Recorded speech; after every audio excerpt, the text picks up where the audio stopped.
Алдыдагы парламенттик шайлоодо эл өкүлдөрү аралаш тутум, тагыраак айтканда партиялык тизме жана өзүн өзү көрсөтүү менен тандалат.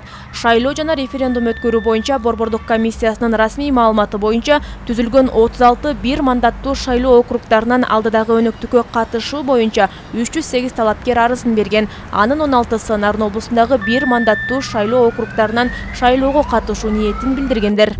Номер 33 Нарын округуна 5тен ашык талапкер бүгүнкү күндө шайлоого катышарын билдиришкен. Ал эми 32 округ боюнча 11ден ашты. Бүгүн багы көрсөтүү талапкерлерди көрсөтүү иштери бүгүнкү күнү аяктайт. Ал эми документтерди толук тапшыруу бул 18 октябрга чейин жүргүзүлөт да. Эске салсак, 209 миңдин тегерегиндеги шайлоочусу бар Нарын жергесинде бир мандаттуу 2 округ түзүлгөн. Алардын бири Актала, Кочкор жана Жумгал райондорун камтыган Кочкор округу жана тутумуна Ат башы, Нарын райондору жана Нарын шаары кирген Нарын округу. Учурда облус боюнча 169 шайлоо тилкеси уюштурулган. Бардык участоктарда электораттардын тизмелери такталууда. Тизмени тактоо 2021 жылдын 12 ноябрына чейин жүргүзүлөт. Мурда баягы форма 2 боюнча биздин шайлоочулар башка округдарга түшүп калып, башка округ бизге түшүп калган учурлар болгон.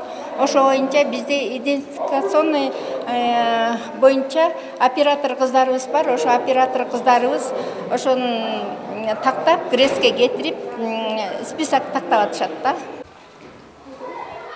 Кыргызстанда аралаш тутум менен шайлоо алгачкы ирет өткөрүлүп жаткандыктан шайлоо тилкелеринин өкүлдөрүнүн иши бир топ орношмокчу. Кезектеги шайлоолордо мурдагыдай эле 2 автоматтык саноочу урна колдонулат. Ошондой эле шайлоочуларга 2 бюллетень берилип, бири партиялык тизмеге, экинчиси өзүн өзү көрсөткөн талапкерди шайлоо үчүн. Добуш берүү системасындагы өзгөрүүлөр тууралуу шайлоо тилкелеринин өкүлдөрү окуудан өткөрүлүүдө.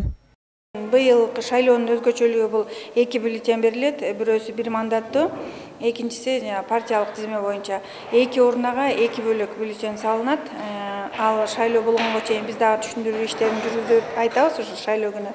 Бүгүнкү күнү ошо асуулар келе элек, шайлоо жакындаганда келип ишин баштайт. Белгилей кетсек, жаңы баш мыйзам жана шайлоо жөнүндөгү мыйзамдардагы өзгөрүүлөргө ылайык Жогорку Кеңештин 90 депутатынын 54-тү пропорционалдуу система, ал эми 36-сы мажоритардык система аркылуу тандалат. Партиялар жалпы добуштун 5% ченинен ашканда гана шайлоодон өттү деп саналат. Ошондой эле тизмеде 54 адамдын гана талапкерлиги көрсөтүлүшү зарыл. Тизмеде мурдагыдай эле гендердик квоталар сакталат. Ал эми азырынча шайлоого 75-тен ашуун саясий партия катышуу ниетин билдирген.